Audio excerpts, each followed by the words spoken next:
So what's worse than waiting for your food to be delivered? How about if it never shows up? Now, some of those flyers under your door are more than just annoying. They could be helping crooks pull off a fast food fast one. And that's not the only way clever scammers can come after your money. So before you head off for that last summer holiday, how can you protect yourself from those seriously sneaky schemes? Here's ABC's Lindsay Davis. I would have to say K. Paul's was one of my favorite restaurants. It began as a fun trip for this mother-daughter duo, but for Chris and Katie Bisek, their stay at this New Orleans hotel quickly turned into a nightmare. It's about midnight and our hotel room phone rings, and it's one of the ladies from the front desk explaining, I need your card number to put on file, otherwise, you need to get out of the room.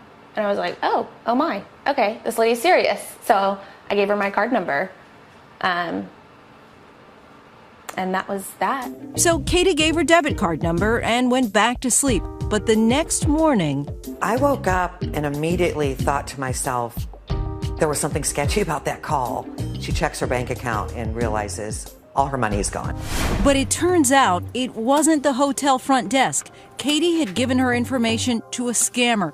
And this particular scam is so common, many hotels, including the one Chris and Katie stayed at, post warnings about it. The American hotel and lodging industry says it provides regular updates to hoteliers on scammers targeting hotel guests. Like this one, the pizza scam. You'll find flyers under your door when you check into the hotel.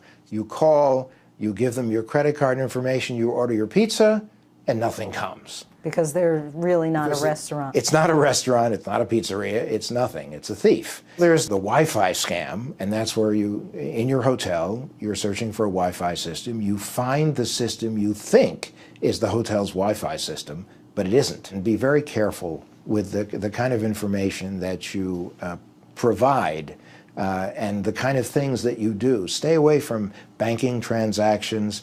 Maybe don't look at your email. In a statement to ABC News, a representative from the St. Christopher Hotel writes, every guest who checks into our hotel is given a credit card scam letter, making the guest aware of the scam and advising the guest not to divulge any credit card or other sensitive information.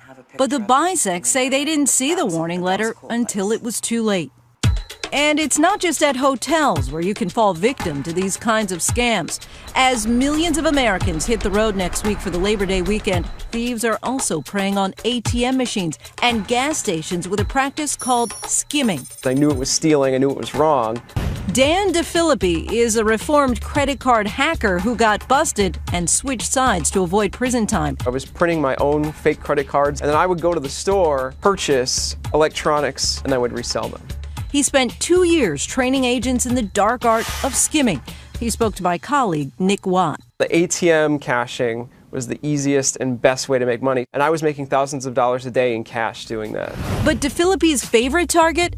Gas stations, installing gadgets like this one inside the pumps. Gas station skimming is one of the easiest and best ways of doing it because it's hidden. The person using it will never see it. It only takes seconds to open it up and put it in there.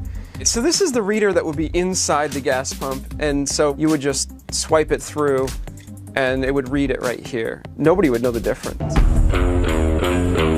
When investigators at the Arizona Department of Weights and Measures we're here checking for skimming devices, found a skimmer inside this gas pump, they decided it was time to fight fire with fire. We inserted one of these little night vision spy cams in the back of the dispenser. And bingo! Here's the view from that camera inside, apparently showing a man and woman team caught red-handed. And what we have here, we have the guy. And I have Mrs. Skimmer. It's awesome.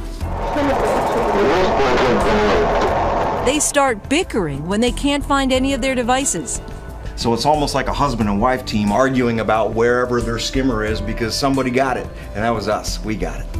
Law enforcement is still on the hunt for Mr. and Mrs. Skimmer. But in the meantime, there are some things you can and should do to protect your digits. Rule number 1, never give credit card information over the phone once you've checked into a room. Go to the front desk. You want to see the person who's getting this information from you. I tell family members, friends, when you're traveling, don't believe anything over the telephone. Number 2, check in with a credit card instead of a debit card. They can move that money out of your bank account in a blink of an eye. And if you're fueling up, choose a pump near the attendant. Crooks prefer to operate in the shadows, or you can always pay in cash. Lastly, no matter where you are, check your account a lot. Most companies will erase any fraudulent charges on your credit card if you report them within 60 days. It happens in the best places, the most secure locations. Things like this can potentially happen. As for the bisex, they say their trip was ruined. We were especially embarrassed because we consider ourselves kind of savvy to that sort of thing. You know, like we couldn't possibly be scammed, like that we would fall for that. The advice we consistently heard, it's fine to let your hair down on vacation, but don't let down your guard. For Nightline, I'm Lindsay Davis in New York.